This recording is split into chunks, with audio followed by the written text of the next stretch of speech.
There's just something about the Pacific Northwest that makes horror hit different. The fog, the endless trees, the gray skies, the isolation. You've got small towns buried in forests. You've got lighthouses sitting on cliffs in the middle of nowhere. Rainy highways that stretch on what seems like to be forever. And wilderness that feels like it could swallow you whole. If you're making a movie and you want atmosphere, then set it in Oregon or Washington and you're already halfway there. And what I love about Pacific Northwest horror is that it doesn't just rely on jump scares. It uses the environment. The woods feel alive. The coastline feels lonely. Even the cities feel cold and detached from reality. The setting becomes part of the threat. So today I got 5 Pacific Northwest horror movies that you need to watch. Some are classics, some are controversial, some are even newer, but all of them use that same rainy, forest-heavy type of isolated vibe. So before we get into this list, drop a like and hit that subscribe button to help out the channel. But enough of all that yapping, let's get started. Our first movie is Alone from 2020. Man, this is such an intense way to kick off a Pacific Northwest horror movie list. Alone is one of those survivor thrillers that is way more realistic than it needs to be. It uses the Oregon wilderness in a way that genuinely makes your stomach drop. This isn't flashy horror, it's grounded in way too believable. The story follows Jessica, a grieving woman who decided to start over and drives through Oregon to relocate after a personal tragedy. Early on, she has an unsettling encounter with a man on a remote stretch of highway. It's awkward, it's weird, and you instantly feel like something's off. What starts as a road irritation quickly escalates into something far more sinister. Soon she's being stalked, abducted, and forced to escape into the dense Pacific Northwest forest. From there, it becomes a brutal survival story, not just against a predator, but against the wilderness itself. The film keeps the cast small and the focus tight, which makes everything feel intimate and claustrophobic. If you love realistic horror that could absolutely happen, this one hits hard. There's no supernatural twist, just pure survival anxiety. The intensity never drops and the pacing just keeps going without making the movie feel rushed. You're always on the edge of your seat expecting and wondering what's gonna happen next. The isolation is what makes it terrifying. No signal, no witnesses, just trees, mud, and someone hunting you. It taps into that very real fear of being alone in a place in danger with no one to hear or help you. It's simple, but that simplicity is what makes it so effective. And this one's super fun because I just went to the DVD store one day. I saw this cover, the premise looked pretty cool, so I just grabbed it and it ended up being an absolute banger. And I actually do have a whole entire video breakdown on this movie itself if you want to check that out as well. But it is one of my first videos, so it is kind of trash, so fair warning. The film was shot in around Portland, Oregon, and you can absolutely feel it. The misty forests, the gray skies, damp ground, and endless back roads create that signature Pacific Northwest mood.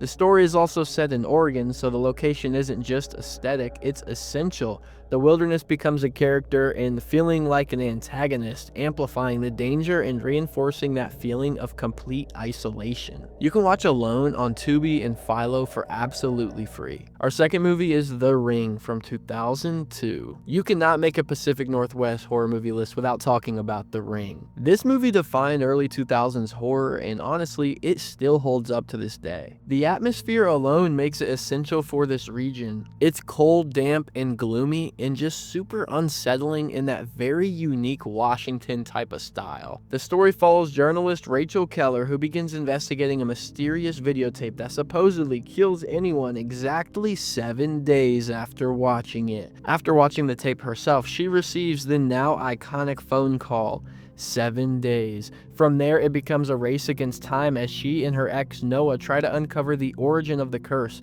Their search leads them through rural Washington state, from fog-covered cabins to eerie horse farms and coastal towns. Eventually, everything ties back to Samara Morgan, a deeply disturbed child whose tragic history is the center of the haunting. The deeper Rachel digs, the darker and more tragic the mystery becomes. This is one of the scariest premises ever put on screen, especially for its time. This traumatized a whole entire generation, including myself. The cursed media concept was terrifying back in 2002, and it still is. I still catch myself peeking at the TV wondering if Samara's gonna come through it. But what really makes it hit hard is the atmosphere, the blue-green color grading, constant rainfall, foggy lighthouses, and dense evergreen forests. They create a mood that feels cold and hopeless. The Pacific Northwest setting isn't just a background decoration. It is essential to the film's overall tone. Everything feels isolated and emotionally heavy. Even when nothing scary is happening on screen, it still feels like something's just wrong. The film is set primarily in Seattle, Washington and surrounding rural areas. While some scenes were filmed in California, many exterior shots were captured in Washington to preserve that authentic, overcast, misty Pacific Northwest vibe. That gloomy natural lighting is a huge part of why the movie feels so oppressive and atmospheric. You can stream The Ring on Google Play and Apple. Our third movie is Wolf Man from 2025. How can you make a Pacific Northwest horror movie list and not include a werewolf movie? I mean, doing that just would feel illegal. Wolfman might be a newer release and it doesn't get the best reviews or,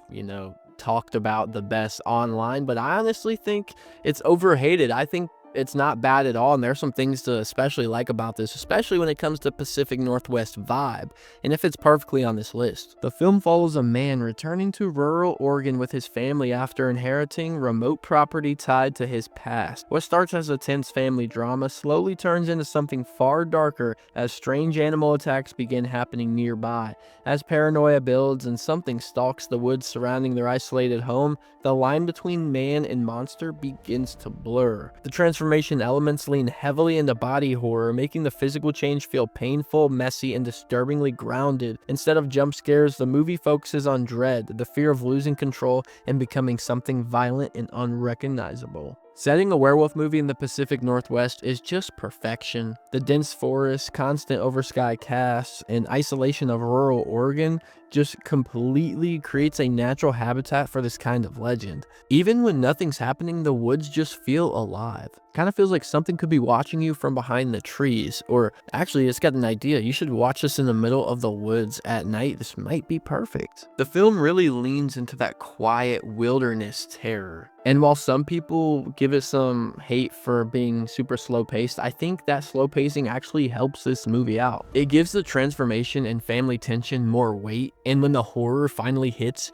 it hits. The story is set in Oregon, but much of the film was shot in New Zealand to capture sweeping forest landscapes and rugged terrain. The filmmakers used practical effects alongside modern prosthetics for the transformation sequences, which give the body horror a more tangible, uncomfortable realism. You can watch Wolfman on Amazon and Apple. Our fourth movie is The Changeling from 1980. I cannot believe it took me this long to actually go ahead and watch The Changeling because this movie absolutely rocks. If you love classic haunted house horror with atmosphere, mystery, and a slow burn investigation that actually pays off, this is Pacific Northwest peak energy. The story follows a grieving composer who moves into a massive old mansion in Seattle, Washington after a personal tragedy. Hoping for peace and isolation, he instead starts experiencing strange occurrences, loud banging sounds at exactly 6 a.m., doors opening on their own, and that iconic red rubber ball bouncing down the stairs. As he investigates the history of the house, he uncovers a disturbing secret tied to a child's death and a powerful political family.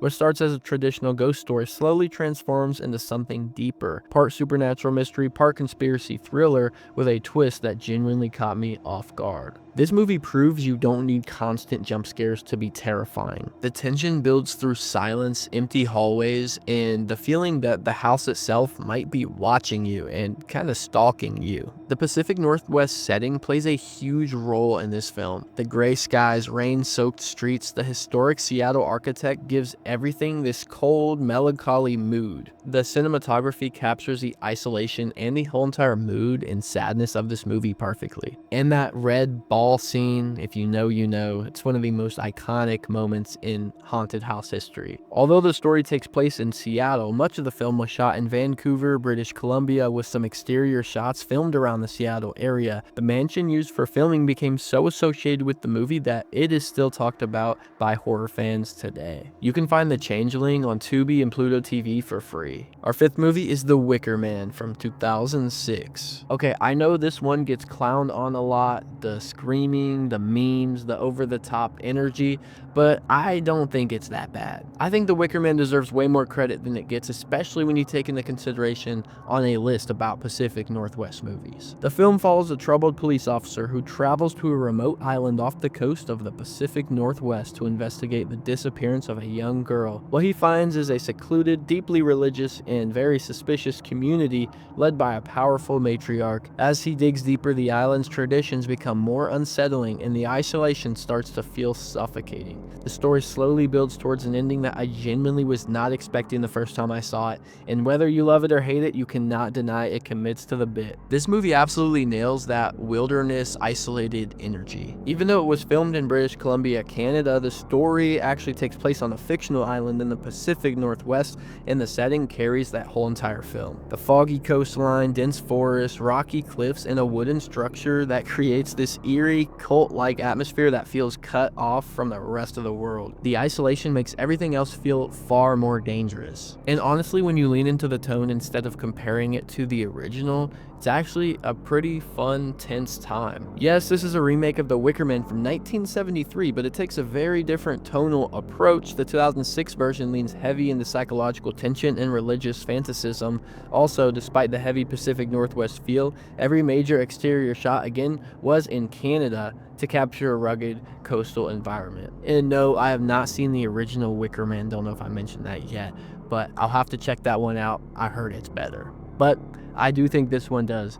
The ratings do not give it credit for how good it actually is. You can watch The Wicker Man on Roku and Google Play. Alright, those are my 5 Pacific Northwest horror movies that you need to watch, but if I had to pick just one to recommend the most, it'd actually be Alone from 2020, to a lot of people's surprise maybe. I could have honestly picked The Changeling because it's one of my personal favorites and a movie I watched recently that I pretty much fell in love with. And you know, Red Ball scene is legendary. It's just a classic haunted house movie. But when it comes to Pacific Northwest vibes and energy, you just gotta give it to Alone. This movie just never gets talked about enough. I feel like it's so underrated. Like I had never heard of it before until I saw the DVD in the DVD store and just decided to watch it. I mean, the setting is absolutely insane, especially for this list, and it keeps you on the edge of your seat the whole entire time. It's a great thriller if you want to isolate it as that. The simplicity of the story is what makes it work so well. You have a woman, you have a man, a bad guy, and you have infinite wilderness, and it just creates a nice little story. And visually, it might be the strongest Pacific Northwest vibe and atmosphere in this whole entire list. Filmed around Portland, Oregon, the forest, the misty roads, the blue color, gray skies, it feels like the Pacific Northwest itself. The wilderness isn't just a backdrop, it's actually part of the horror and part of the movie. Not only is she trying to survive a genuinely scary situation with a psychopath, but she also has to survive the terrain itself. The combination makes everything feel far more intense. It's grounded, it's realistic, and that's what makes it work in the best way possible. Let me know if you've seen any of these, and let me know which ones I missed down below in the comments. Please drop a like and hit that subscribe button, or you're gonna find yourself in the middle of the Pacific Northwest forest, and you're gonna have no idea where you're going with nowhere to go. Thank y'all so much for watching. Have a blessed day, and peace!